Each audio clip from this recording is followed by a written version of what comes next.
Tell me dealing with the stress, tell me dealing with the pain. Trying to find a way. What's going on? Welcome back to another episode of the TD, where we talk about all things sports, anime, manga, and of course, my series, Titan King. I'm your host, Tony Dawkins, and this week, we're going to be getting into NFL Week 5, going through the LA Rams versus the 49ers, all the way down to the Patriots taking on the Bills. Hopefully you guys enjoyed your football Sunday. Hopefully you guys are looking forward to a football Monday and that your week is starting off nice, cheery, and great.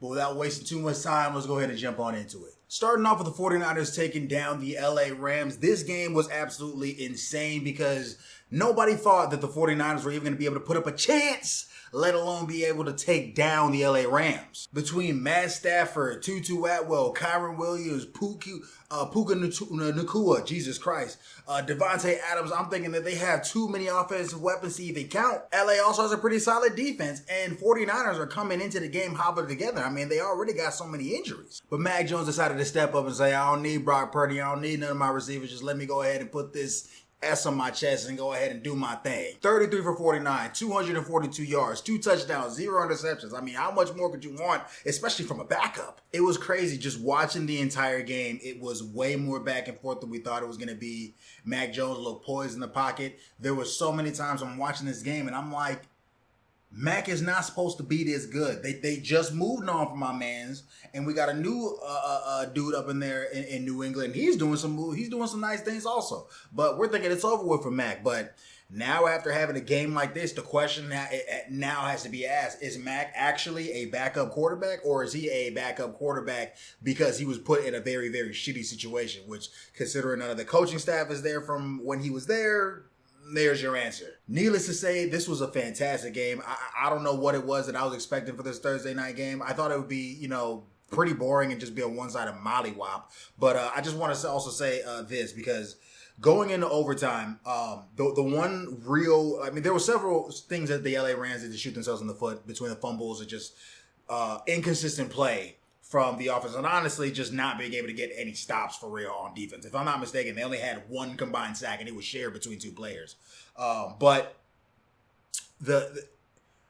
you have 1 yard to gain, and the game is on the line. You're in overtime. That means it's make it or break it. There is no next play. I understand the mentality is, okay, Kyron Williams, he's a solid running back. We only need 1 yard. Give him the ball. Obviously, that's going to get us be able to get another set of downs. But that's to me, in a situation like this, that's the wrong mindset to have. The mindset needs to be, the game is on the line. Who do I trust to get me this W? Kyron Williams or Matthew Stafford? If I have to bet the whole game on it, who do I bet to be the game deciding factor in this? Kyron Williams or Matthew Stafford? If the coach asked that question and his answer was Kyron Williams, well, I hope he slapped himself several times, because he got exactly the kind of result that you get when you answer that question the way that I just said. Next time, if you are ever in a situation like this, you give Stafford that motherfucking ball. I don't care what people are talking about saying, oh, well, if he would have threw it and missed it, then everybody would have said, well, why wouldn't you run the ball? Not me. Because in my opinion, you can live with the fact that I put the ball in my best player's hand and it just didn't work out. Versus I put the ball in the statistical by the book numbers hand and it didn't work out. Well, no fucking shit, because every team is different, and you know your staff, and you should know that the person you should have put it, the person whose ball, the person whose hands you should have put the ball in was the staff. Point blank period. But hopefully the 49ers are feeling good. Again, they're in a situation a lot like us, where you know that if your starter's out, backup step on in, because he's going to pick up right where they left off. And that's a good thing to have. But we're starting off the NFL week right.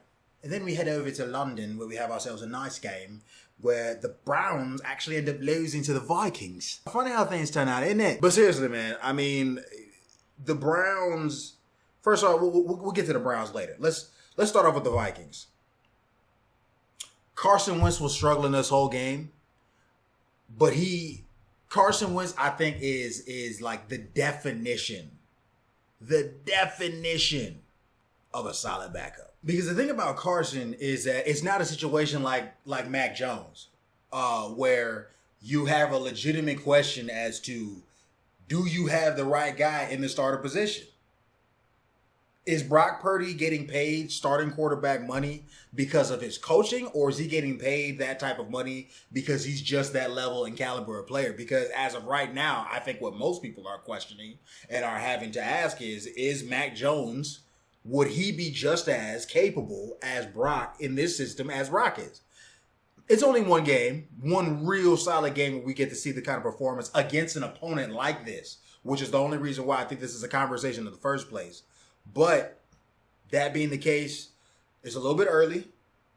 Obviously, if Matt continues to play well and he's able to get more reps, I think the question will be had more and more and more. But it's a little bit early, so I'm not going to jump on the bandwagon yet. But it does certainly raise a lot of eyebrows in the NFL. And there are 32 other teams watching thinking that might not be too bad of an option. Well, maybe not 32 other teams that are watching, but there are certainly some teams that are struggling and still figuring out some things when it comes to the QB position and are definitely looking at Mac thinking, if they don't hold on to that kid, I might go over there and get him. But with Carson, his whole thing is that he does what he needs to do, and that's his flipping job. Carson Wentz is coming there to keep his team from losing. That's what I loved about this game, is that it was frustrating as all hell to watch the Vikings not be able to do nothing. Every single time, every drive they got out there, they were not able to do nothing but maybe get close enough to get a field goal. It wasn't until maybe like the very, very end of the game where we started to see them start to rack up a couple of points and Carson started to get into a rhythm of actually scoring touchdowns. But Carson did what was required of him. He protected the football.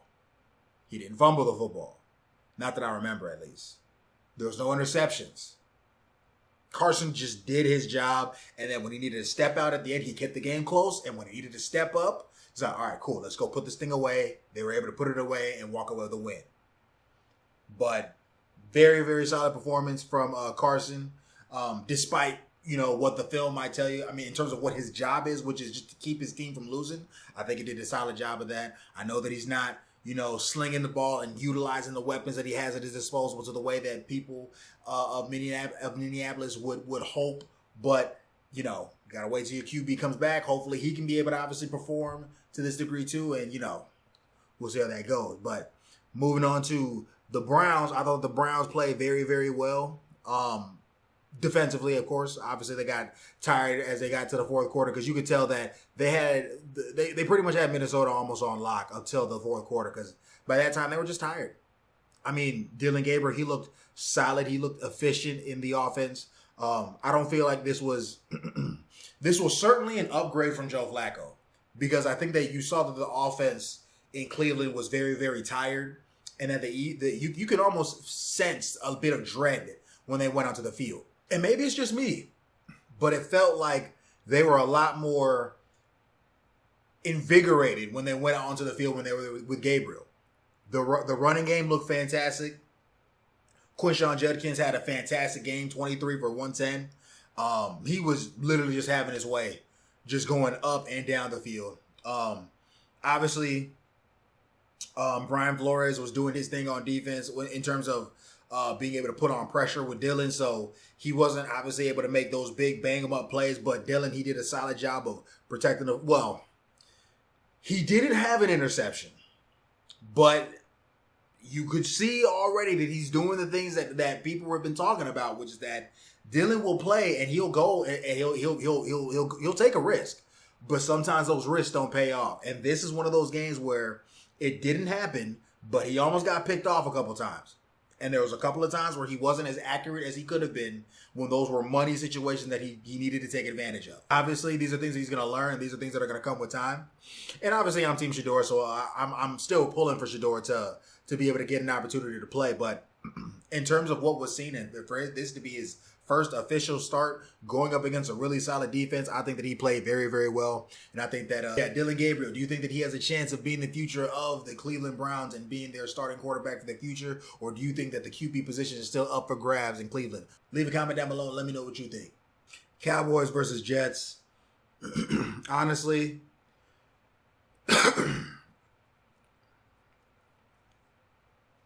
this game was abysmal. I really did think that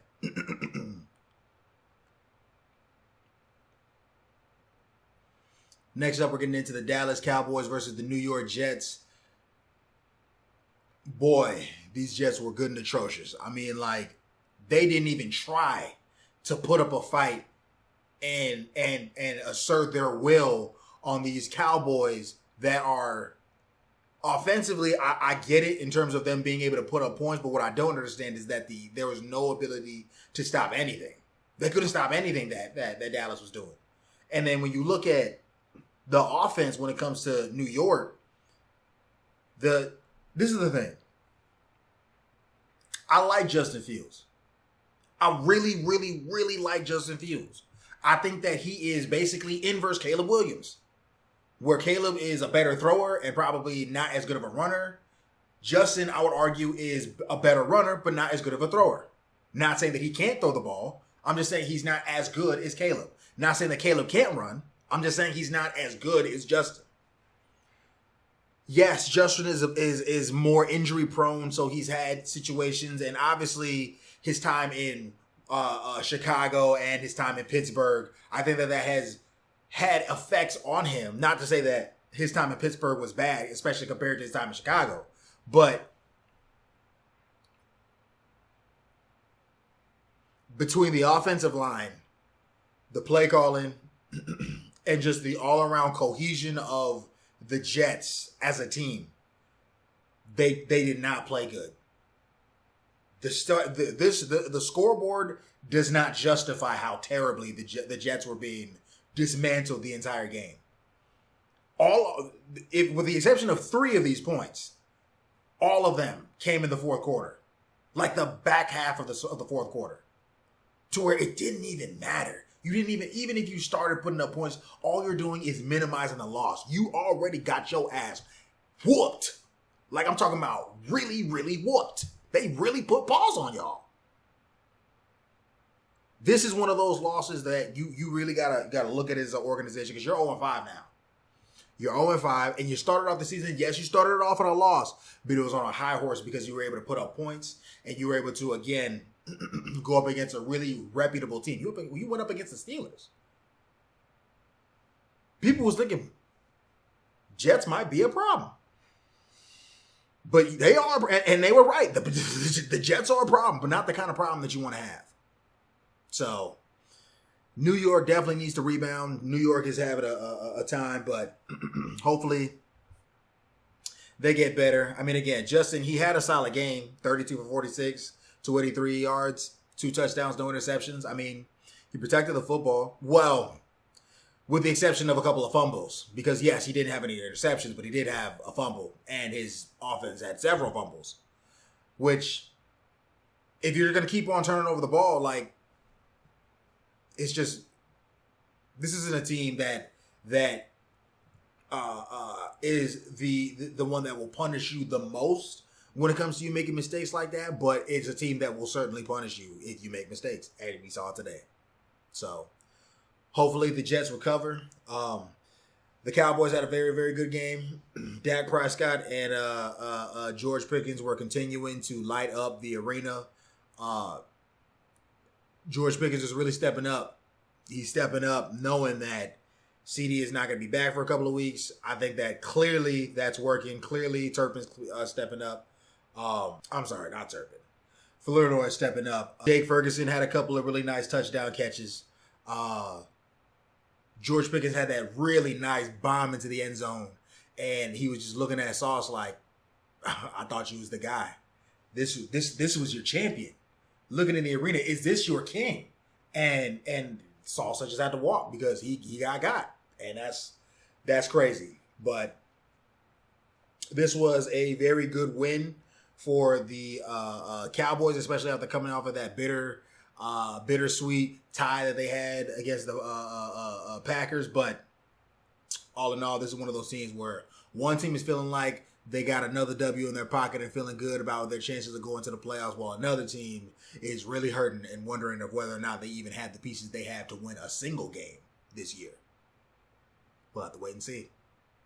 Giants get dog walked by the Saints. I mean, this this isn't really one of those games that many people watch, but I did watch because I just wanted to see how it was that Jackson would do going into a away game against the Saints, because the Saints are having their struggles and trying to find their footing as a team. But Jackson, he had a couple of pretty critical fuck ups. He had a pretty bad fumble. He had an interception. He had some just not looking nowhere near as good as he did against, again, a much worse team. Granted, the Chargers had injuries. Granted, the Chargers had, their problems being able to get their wheels going in terms of offense. But nah, man. Nah, bro. This wasn't it. This wasn't it, Jackson. I expect much, much more of you. Congratulations to Spencer Rattler. Had a much better game, but I mean, it is what it is. I mean, at least congratulations, New Orleans. I know New Orleans fans, y'all hurting, because I can tell just for being a New Orleans fans right now, it's got to feel nice that you went up against the Giants, who just had this hyped ass week, and you're thinking, damn, man, we probably gonna have another L. So you going into this with high hopes, because they're still a beatable team, but they got some juice to them, and you guys got that debut this weekend. So congratulations to you fans out there in New Orleans. But man, I just don't know what happened. But hopefully you guys are feeling nice out there, and hopefully New York Giants, the Big Blues, get it together. The Colts put belt to ass as the Raiders continue their losing streak. 40-6 that's bad. That's bad, man. That's real bad. Indiana, Daniel Jones is lighting it up, and he's continuing to keep driving this I'm not a bad quarterback machine as far as it's going to take him. I have this thing, like this skepticism. Oh my goodness, can't talk today. This skepticism that at some point this is going to fade, and like I'm scared now because I'm really starting to believe it.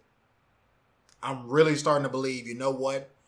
Daniel Jones maybe just is having a Baker Mayfield moment. Maybe he's just not as bad as we thought he was, and he just needed new coaching and this system just works for him. It works. They're doing very well. Every single year you have a team that out of the flipping blue is just doing well for whatever reason, for God knows what reason. And they just are good now. That's the Colts. The Colts are that team where we're like, you guys were okay, but ass last year because of your quarterback situation. At this point, I see no chance of Anthony Richardson getting his job back. We're at week 5 and the wheels haven't fallen off yet. He had some fuck ups last week. You know what I'm saying? We're not gonna pretend like he ain't do it. He had some pretty bad mistakes last week. But that being the case, he's starting to, reassure himself and reassert himself. Anthony Richardson came in there for the last quarter for a couple of plays, but he didn't really do too much. Not really much to talk about.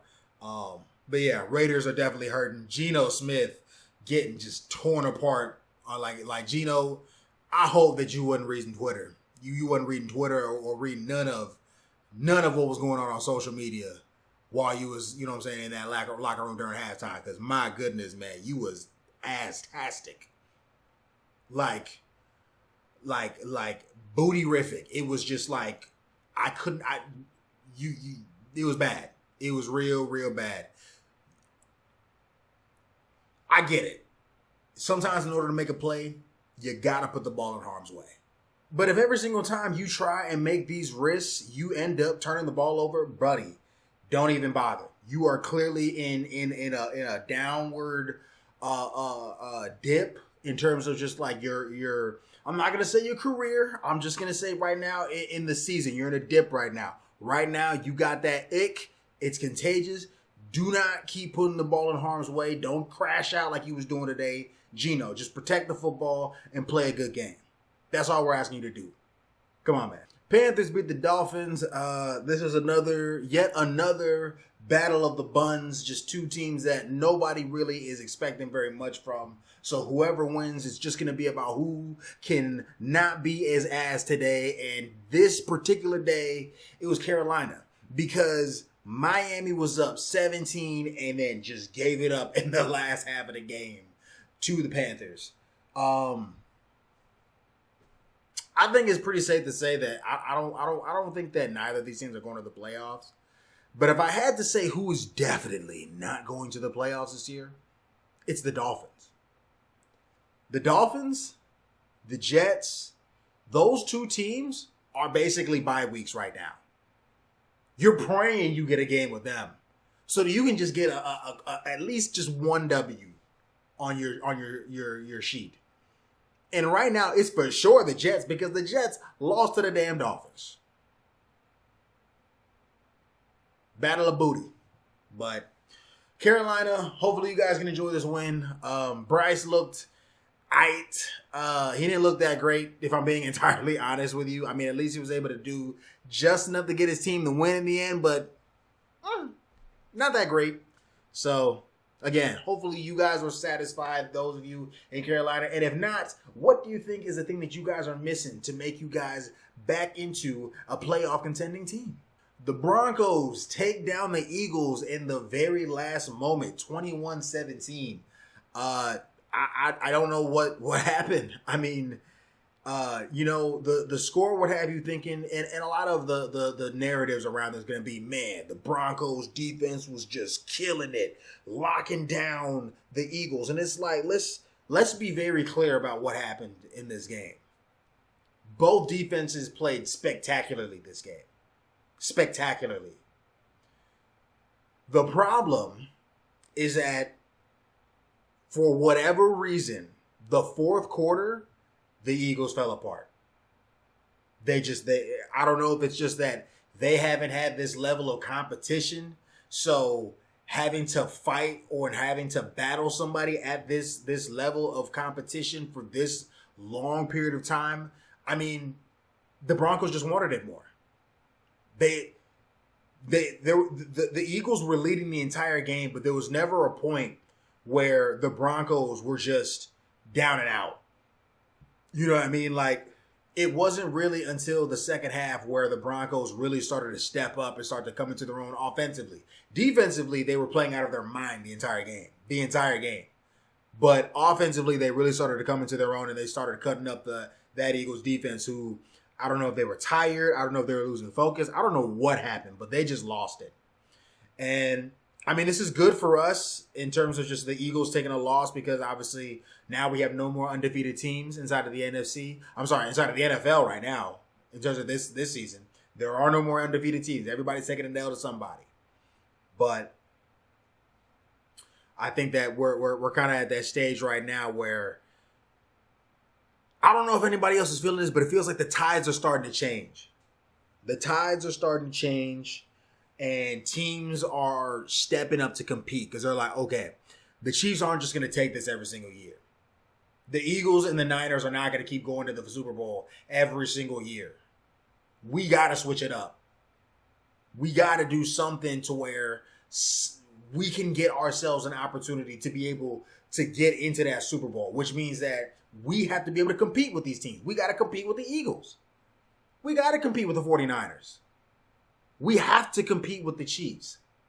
We have to compete with the Bills. We have to compete with the Ravens. We have to compete with the Lions. These teams that are elite that we know are going to the playoffs year in and year out, you got to be able to compete. And it's making me happy to see that these young quarterbacks are leading these teams again and winning games against established teams that we know and are predicting at some point or another, if they haven't already, are going to win a Super Bowl. So, very, very good game. Shout out to Bo Nix.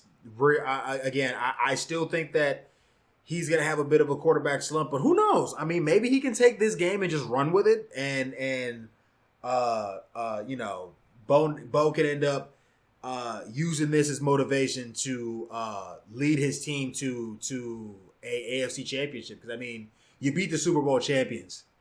That's got to give you the confidence to win every single game that comes across your schedule for the remainder of the season. So good luck on you guys. And Eagles, you guys need to start cooking up some more of that offense. I already know. Yeah, A.J. Brown is looking at them like, now y'all see what happens when we out here being one-dimensional. You keep on handing this ball to Saquon. You keep giving me all these vanilla-ass routes for me to run. And then Devontae like, he ain't lying though. Eagles, get more creative or get off the top of the mountain. Texans put belt to ass on the Ravens 44-10. Ravens, bro. Yeah. Ravens look absolutely abysmal. And it sucks because, you know, I'm looking over once we got in the halftime and Ravens had like 3 points to like 20, I'm like, all right, I'm not watching this no more. I can't. This isn't even fair. But, you know, you have to ask yourself, like, Ravens, you mean to tell me that the second the quarterback gets off the field, you don't have a replacement that can stand in and keep the offense going? You look at the Chargers. Justin Herbert gets hurt. I think the offense is going to be okay. We see Brock Purdy's been hurt. Offense is running okay. If Caleb Williams were to be hurt, the offense would run okay. If Jackson Dart, even though you could argue because obviously he had a very rough start, but I would still argue the offense would still run okay. But there are teams that as soon as the backup is put in, the whole system is screwed. We're seeing it in Cincinnati, and we're for sure seeing this in Baltimore.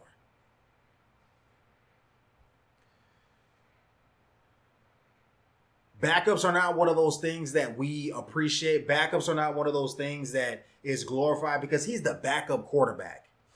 You know what I mean? He's the guy that is just there to basically collect the check and watch the fucking game. But should that quarterback get hurt, you will wish that you have somebody that is at least sufficient enough to keep you guys in contention to make it to the next phase of the season. That's what you're hoping for. Baltimore. It's a shame. Because how many years do you guys have? You guys don't have that many years left with these players. These players are getting older, more banged up, and yeah, they're getting wiser, but they're also getting a lot more hurt. You don't have time to waste. You got to get your guys in contention. You got to get them in contention now. Houston looked real good. C.J. Stroud had an awesome game. I think that C.J., obviously, this isn't one of those games that you can look at and just say, oh, man, C.J.'s balling out. You see what he did to the Ravens? We know. We know the context of the game. We're aware of what was actually happening with the game. But when you're going up against elite quarterbacks, this is how the game should look. 23 for 27, 244 yards, 4 touchdowns, no interceptions. When you're in an elite quarterback, it looks like this because they can't do nothing with you. When you're an average quarterback, you know, this score might look closer to 24, 30 to 10. But when you're in that next step up, you can ball out on these really booty teams. And not to say the Ravens are a booty team as an organization, but this year, pretty ass. Gotta say it. The Titans somehow, some way managed to beat the Cardinals. I have no fucking clue how it is that the Cardinals were able to sell this game, losing 22-21. It all really just came down to, I mean, the Titans, the entire game, all I'm watching, I'm just looking at the score, and I'm looking at the Titans records, and I'm just thinking, keep it a buck right now, we ass. and it showed throughout the entirety of the game. But you know what? Sometimes it's not just about who's ass. Sometimes it's about who's more ass that day. And yesterday, it was Arizona. My goodness. Fumbling a defensive fumble into the end zone that the offense recovers to get a touchdown, then tie it up. And I'm sorry, to then get the lead? Oh, my goodness. Trash. Everybody needs to put their professional NFL licenses, put the bitches in the shredder. Get all your jerseys, all of your NFL attire and paraphernalia, hang it up. Because you're done. You guys can't be getting beat like this and trying to call yourself a playoff contention team. Trash. Get this game out of here. Congratulations, Cam Ward and the Tennessee Titans, for getting their first victory. You're 1-5. So go ahead. I'm sorry, you're 1-4. So go ahead and take that W. Congrats, Tennessee. And the least expected, but definitely the most exciting game that happened this past Sunday was the Buccaneers being able to take down the Seattle Seahawks 38-35 in a complete shootout. I've talked a lot of shit about Sam Darnold, you know what I'm saying? And this is the thing, like, I've never denied Sam Darnold's ability to be a quarterback. I've just always been skeptical in terms of what's going on through his head, because when you see his face at the line of scrimmage, it looks like he is about to completely break down. But we saw it last year. We see him doing it again this year. Clearly, Sam Darnold is a quarterback that, if nothing else, you can rely on, because he was being able to respond touchdown for touchdown. Now, I don't know what the hell the defenses were doing, because for a game to go up this much, I mean, yes, obviously give credit to the offenses, give credit to Darnold and Walker the Third and Charbonnet and Milroe and Cup. Like, give it to, you know what I'm saying? Give credit to the offense for being able to pull off what it is that they did. But it does just, you know what I'm saying, leave you wondering, like, man, y'all couldn't stop none of these drives, which, to be fair for Tampa, they did get a stop, which is what I think allowed them to get ahead in the race of the back and forth touchdowns. But phenomenal game. Again, do not give Baker Mayfield the ball with not that much time left on the clock. Because if Baker gets the ball last, I am very, very much so confident that he will find a way to win the game. And this is just another game where he was able to show for it. Ibuka, I don't know what he's putting in this man's Frosted Flakes. I don't know what kind of juice he's drinking. I don't know how many push-ups he does a day. But he is out here mossing these fools and catching everything that is within a reachable range. And I love it. I think that Ibuka is a very, very solid, not just solid, but very, very nice receiver. And if he's able to continue this production, he's definitely going to be in that elite receiver conversation. So, hats off to the Buccaneers. Very solid win. Seahawks, even though you guys lost, this is a very respectable loss to a very respectable win. And you guys, you had it, but, you know, Sam just threw that pick at the end. And that's just, and I thought the Seahawks were going to walk away taking this. But, you know, Sam, he bounced that ball at the guy's helmet, threw that pick in the end. And it just ended up costing them the game. But really solid game overall. And overall, both of these teams should be walking away feeling pretty proud.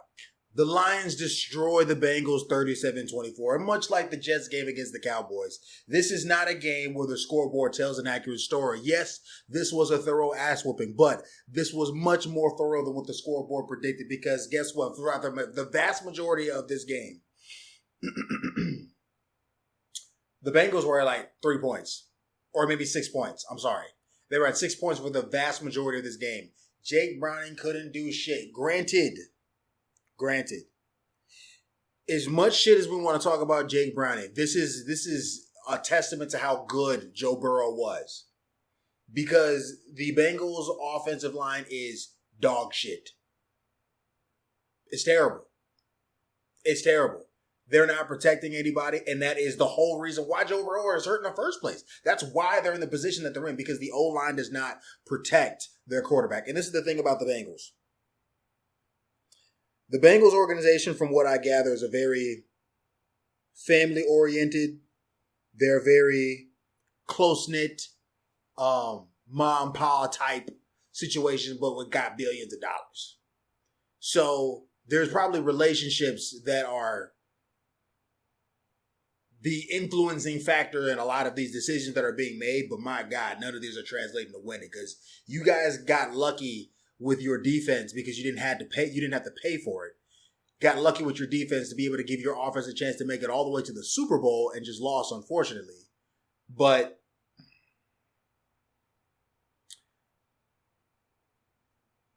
Cincinnati, you need to just pick what you want to do. Whether you buttress your defense to make it average, whether you actually double down on your offense and you give Joe Burrow the protection to use these offensive weapons that you're paying all this money for. What you paying them for if you're not going to use them? You can't use them with the system you have right now. Jared Goff was fantastic, 19 for 23, 258 yards, 3 touchdowns, no interceptions, barely got any pressure. I believe he got sacked once maybe, but no real pressure on Goff. He was able to pretty much do what he wanted to do. They took a knee, clearly able to score, but they decided to just give up the game. Not give up the game, but end the game. It was terrible.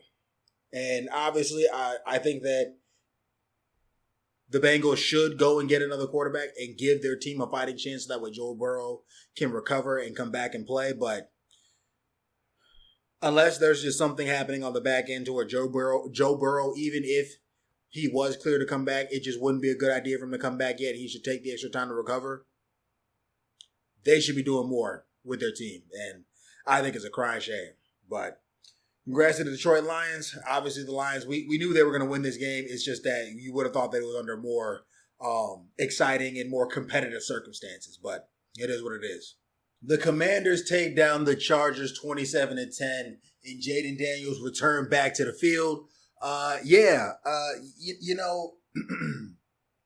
This was one of those games that I thought was going to be back and forth because both of the quarterbacks were struggling. Jaden Daniels was very, frustrated because, most of the times when you see Jaden in the game, he's cool. He ain't got no problems. He's chilling. You know what I'm saying? He's smiling. He giggling. He kiki, or he'll just be, at least just, relaxing and waiting for his time to get back in the game. You know what I'm saying? But he's always very even keeled. He never seems bothered. He was frustrated today. He was very frustrated today. I think he was frustrated with either his offense or he was just frustrated with just the results of their play. But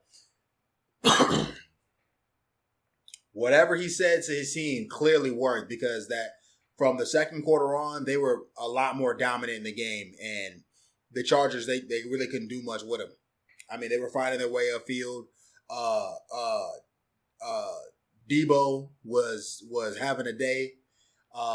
He was all over the place. 8 receptions, 96 yards, 1 touchdown. I mean, my man's had himself a nice little time out there on the field. But yeah, I know the Chargers are dealing with a couple of injuries, but it's a crying shame to see how good Justin Herbert looked in the beginning of the year and seeing how him not having protection is just stunting everything that the Chargers are capable of doing because they're still capable of pulling off the feats like they were, like defeating the Chiefs and going up and defeating the Raiders and defeating the Broncos. But you just hope that obviously they can figure out the kinks that they need to figure out so they can get back into the positive column because their losses are quickly starting to add up to their wins. And obviously you don't want to lose steam. You want to be able to build up traction. So hopefully LA figures out what it is that they need to do. But this is a pretty surprising game because I really did think that the Chargers were going to win. But, ultimately Jaden Daniels, he came through. He said he really just it honestly felt like Jaden just needed to figure out how to move around that boot and how to do what he needed to do. Okay, I can't do this. Okay, I can't do this. Okay, I can't take off here. He seemed pretty hesitant to run, so that was something that I was definitely noticing. But he figured out where his range is and what his new motions are with this handicap as of right now, because clearly it can't be 100% if he's going out there with the brace on. So obviously he's still recovering, but this is a real good sign for the Commanders and definitely something that brings Washington a lot of hope because they know that they got their QB back. And last but not least, the New England Patriots emerge as a new threat in the AFC as they take down the Buffalo Bills in Buffalo 23-20. Nobody saw this coming. Not a single soul thought that the New England Patriots would beat the Buffalo Bills. Now, there were people who had hope. There were people that went into this game like, you know what, man, Drake May is starting to play a little bit better, man. I really think that our team is really starting to come together. Him and Stephon Diggs, they're really starting to build the connection. I think that, they can put up a chance. Maybe as long as they can just put up a fight. And that's probably what most New England fans were hoping for. If they could just put up a fight, we might have something right here. I could watch a game between the Patriots and the Bills going back and forth if it's an actual contest. But, if it's just getting mollywopped by Josh Allen and the boys, and man, ain't nobody trying to watch that. But not only did they compete, even though there were several mistakes made on both sides, but they won the game. Drake May is somebody that he's in this new QB in this 2024 class. We see that there's a lot of stars emerging. Jaden Daniels obviously being the most prevalent example. You have Bo Nix, obviously, who's emerging to be a star himself because he was able to take his team to the playoffs. You have Caleb Williams, who's starting to come into his own, even though he had a very rough start his rookie year. He's starting to pick up a little bit of some traction into his second year. But then you also have Drake May, who's in this conversation, who is also able to show a lot of flashes of greatness last year and definitely starting to come more into his own this year, even though obviously he's had a couple of interceptions where I've seen and I've watched and I'm looking like, man, he's losing some of his confidence when he's, in these games, almost as if he can't do it once he gets those interceptions. I don't know if that's just the expressions on his face, but that's what his expressions and his actions look like he's starting to lose faith in himself. But in all honesty, he looked real good. Pause. But he looked good, and he played very, very well against the Bills. There was a lot of mistakes. The beginning of the game, they was trading fumbles. Traded fumbles to the point where the Bills were able to get back the ball, and it ended up in a field goal. They weren't able to get the touchdown quite yet. But, it was a very solid game. Very, very competitive. Loved the Buffalo Bills iced out uniforms. It's a shame they lost in them and at home, but very, very dope seeing those uniforms. Stephon Diggs, 10 for 146, no touchdowns, but he was definitely having a game, putting up yards and getting dynamic play after dynamic play, constantly finding ways to get Drake out of trouble. It was just really, really nice to see. This is one of those games where this is what I was alluding to earlier when I said that the tides are starting to change. No longer will Buffalo come into a game with New England and think that they are going to have an easy week. So long as they remain consistent, you will have to now compete and deal with the Patriots for not only the division, but for the AFC Championship for a chance to be able to get to the Super Bowl. I'm not saying that, the Patriots at the Bills level yet. You know what I'm saying? There was clearly some areas where, the Bills, they shot themselves in the foot in this game, especially with that interception from Josh. But still, this was one of those games where the Bills shot themselves, but they still didn't shoot themselves so bad that they couldn't have won this game. They just lost to a team that they couldn't afford to make the level of mistakes that they made too. Because had the Bills not made these mistakes, the Bills would have won easily, no problem. But that's not what happened. The fumbles, the consistent fumbles and the interception, those were the things that ended up costing the Bills the game. So, really, really good week of football. Very exciting. We just need to cap it all off with the Jaguars versus the Chiefs. And you know what? You would have asked me about this game in the beginning of the season. I probably would have been like, bro, ain't nobody trying to watch that. I don't give two shits about what it is that Trevor Lawrence. And I mean, yeah, sure, I want to see Travis Hunter do something, but Travis Hunter, as up to this point, while he has played both sides of the ball, has been pretty underwhelming with his appearances. He hasn't been dominant really on either side of the ball. I'm not saying that he's not a good player, not saying that he can't get to that level where he can show us that he is that dominant. I'm just saying we ain't seen it yet. So hopefully we can see that pretty soon. But that's all that I got for you guys for this week. You guys, hopefully you enjoyed this video. If you did, please leave a like, comment, and we will catch you guys in the next one. And we will actually see you guys tomorrow when we drop our Monday night recap after we see who wins this bout between the Kansas City Chiefs, and the Jacksonville Jaguars. But you folks take care, and we will see you in the next one. Peace out. I mean, dealing with the stress, I mean, dealing with the pain. Getting tired, trying to find a way.